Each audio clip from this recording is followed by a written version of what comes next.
Game preservation. You may have heard of it, but most likely not know what it means. So let's talk about it.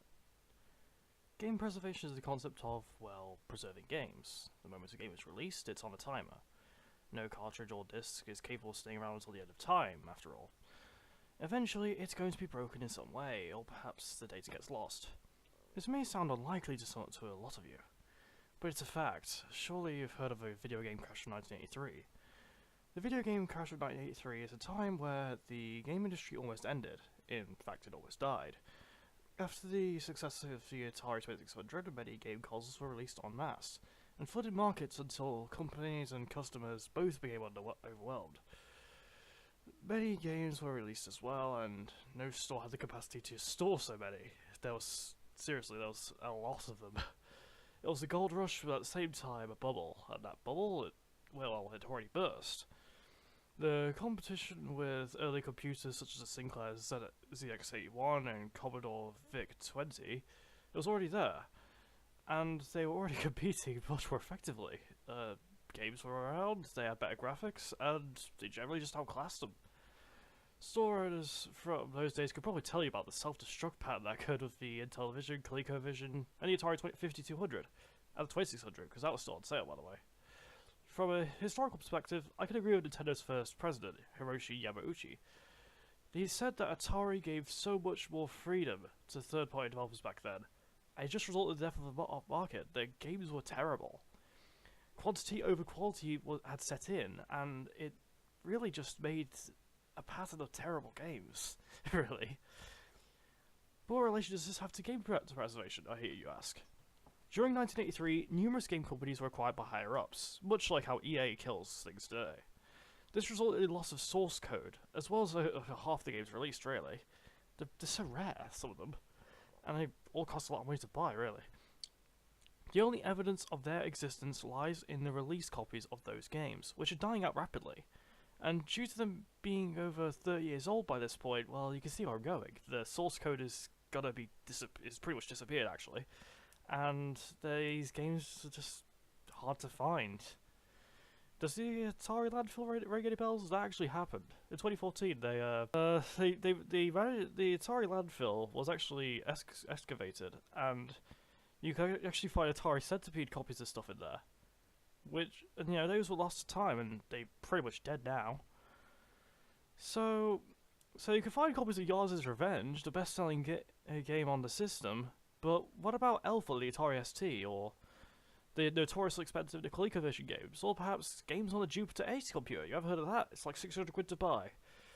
You'll have a very hard time finding games before the video game crash in any store. Online, they're either extremely expensive or extremely cheap, and it really depends on how viral the game was at the time. And going viral was very difficult, as you know, because the internet, well, it was pretty much non-existent.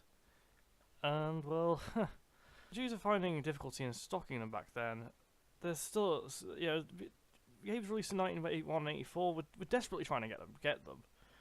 Like, it's not like they're all non-existent or anything. Some of them are around, but others aren't. This isn't even an issue reserved to old game cartridges. The early disc format also suffers from problems, namely disk rot.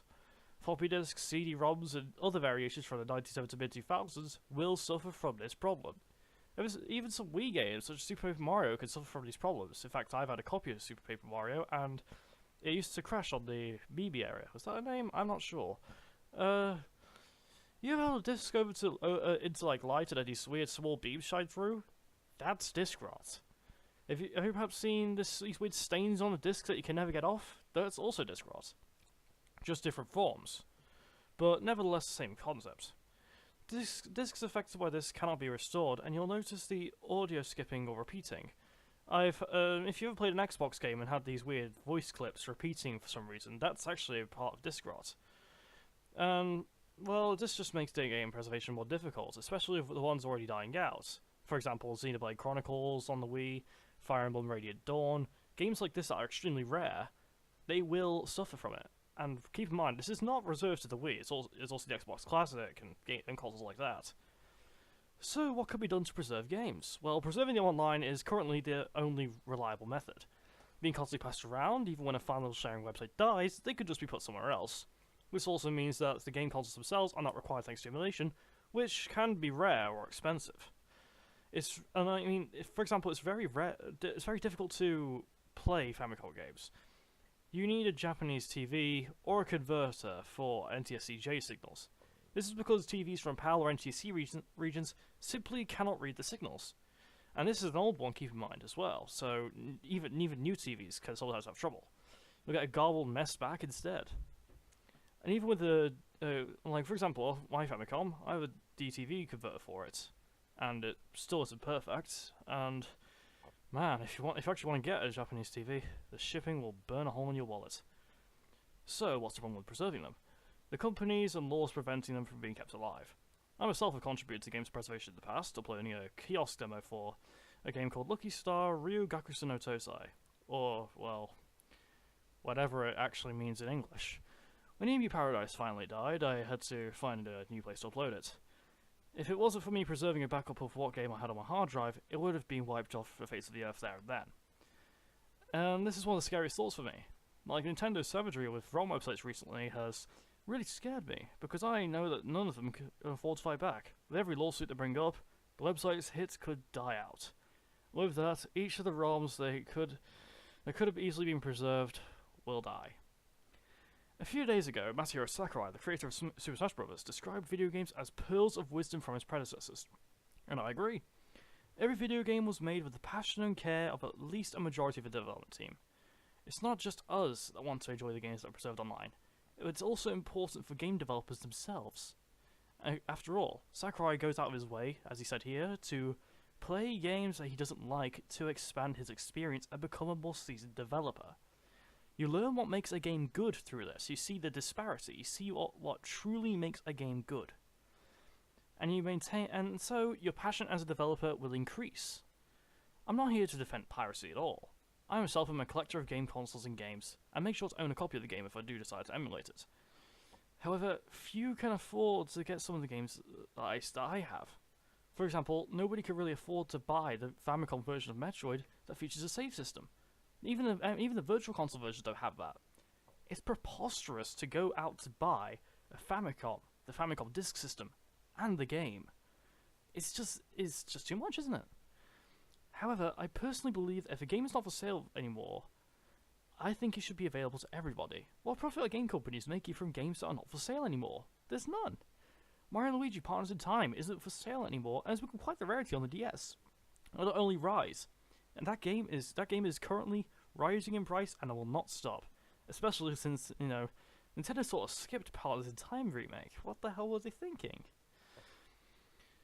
Now, this isn't just reserved to DS, obviously. Let's go a bit older. Fire Emblem Path of Radiance and Radiant Dawn are both among the rarest games on their systems, the GameCube and the Wii respectively. They are worth £150 and £75 sterling respectively as well. They have never been re-released in any format since their initial release. GameCube games, in particular, are highly vulnerable to disk rot, and the discs themselves are very fragile. This makes Fire Emblem Path of Radiance a game that, even when obtained, is not safe from being destroyed by time. Nintendo's vehement attempts to shut down these ROM websites, despite not making any money off the games mentioned anymore, is destroying their own history that we want to enjoy and understand and learn more about. But there's no war that needs to be fought. In fact, there is an easy compromise. It's really simple. Nobody wants to engage in piracy, and for game developers, the most suitable compromise is to re-release your games. If you don't want people to engage in it, why not just make your consoles emulate older games? The only thing you need to do differently is to re-release the entire library. People will pay their money. Hell, I paid 80 quid for the Wii U Virtual Console version of Xenoblade Chronicles because I don't want to shell out 60 quid for the Wii version. I'm a collector. It costs almost nothing to re-release a game, and it serves as the most optimal form of game preservation. It is very easy to erase almost all the damage that has been done, and that is for game companies to access their archives and re-release the games. It's so easy to do. Not just a select few, but all of them. Come on, re-release them. It's silly to ignore fan demand and sit there just having a few games, while staying blissfully unaware that some of the ones that haven't now cost hundreds online. Atari's flashback consoles have continuously failed to provide what people want, an entire library of the games that died in the video game crash. We want to see them.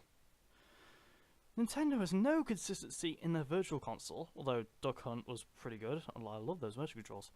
And Metroid Prime Trilogy, God, that was actually an elephant in the room. But the classic mini consoles still have plenty of storage for more games, despite only featuring a small fraction of the library. Where's Earthbound Beginnings? You released on the Wii U, which is a failed console. The translation is dead. Oh well, Sony's being Sony.